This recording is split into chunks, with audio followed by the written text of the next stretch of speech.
9 lives lost, 3 of them children, burnt, trapped with no way out. This is not just another fire story. This is a story of a system that keeps failing its people. Early this morning in Delhi's Palam, a residential building turned into a death trap. Families living just a few floors above had no escape when the flames swallowed the only exit. Some jumped to survive.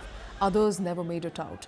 And tonight we are asking a simple question. How many more lives need to be lost before safety rules are implemented? A massive fire broke out early morning in the 4-story residential building in Sadhnagar in Palam in national capital.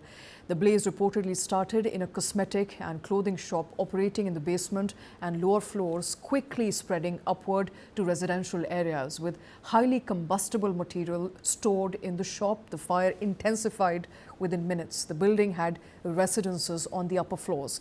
Trapped families inside found the only exit route engulfed in flames. Several residents tried to escape. Some even jumped from the building. Fire tenders, ambulances and rescue teams rushed to the spot. But the timing of the flames were uncontrollable, and by the time the flames were brought under control, 9 people, including 3 children, had died.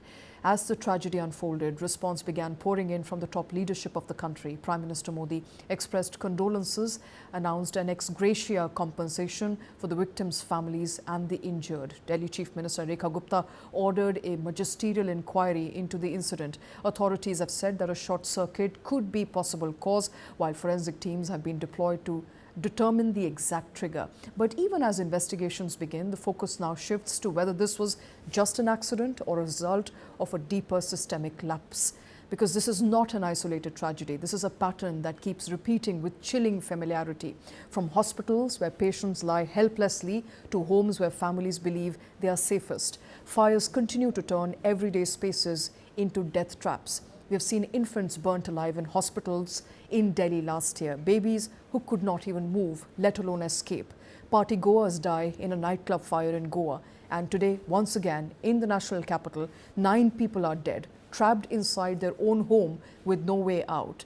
The faces change, the cities change, but the story remains the same. Every time there are warnings, every time there is outrage, and every time it fades until the next fire claims more lives.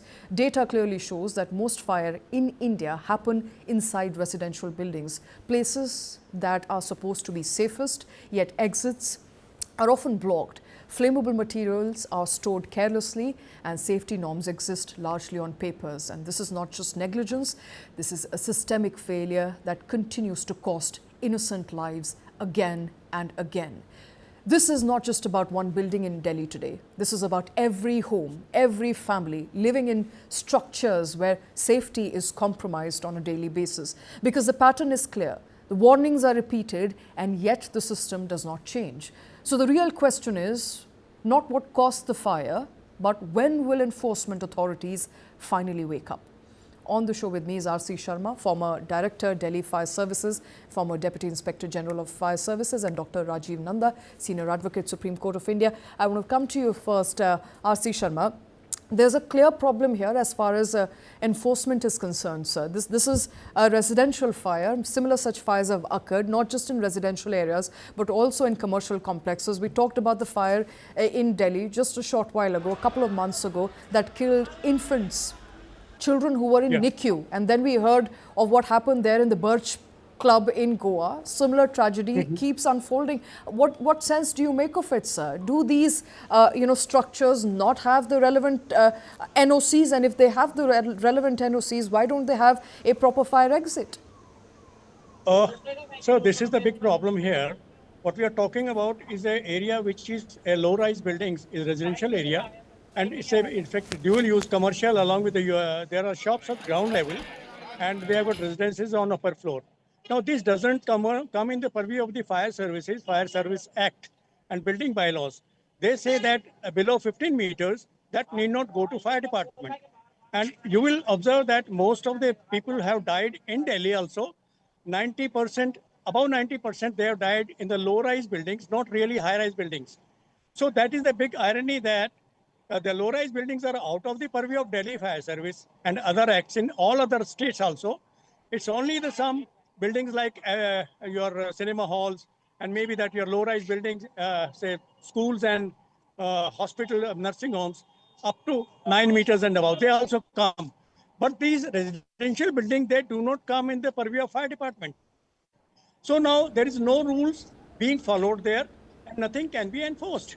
This is a big problem. That's a shame, Dr. Rajiv Nanda. This is clearly law falling short. It's not the implementation, which implementation continues to be a problem with many of these cases. But in this case, Dr. Nanda, it's the law that is falling short. It's a matter of shame.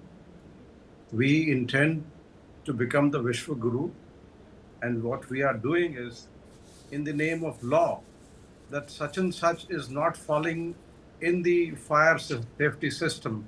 The fire inspections are not done. See, all these kind of reactions from the public and from the press will continue event after event. What is required is not to hold somebody responsible, but to see as in how in the long term through the policies we can draw and come within the ambit of law about the inspections of these buildings. See, in Delhi, there are so many areas. Few of them are like industrial areas called Anand Parvat. There are residential houses in Batla House area in the Jamia Nagar. They are like pigeonhole houses. If fire breaks out in one house, there is no chance that anybody can get out of these things. And nobody goes and inspects. Everybody in the political system, in the administrative system, is just merrily keeping silent over the system that these kind of buildings will not come within the fire safety system, so there is no inspection required. What we require, Shweta, here is long-term policies where all these buildings, whether it is residential or the industrial areas, where people are living in pigeonholes kind, or the industries, the household industries are being run in pigeonhole kind of buildings.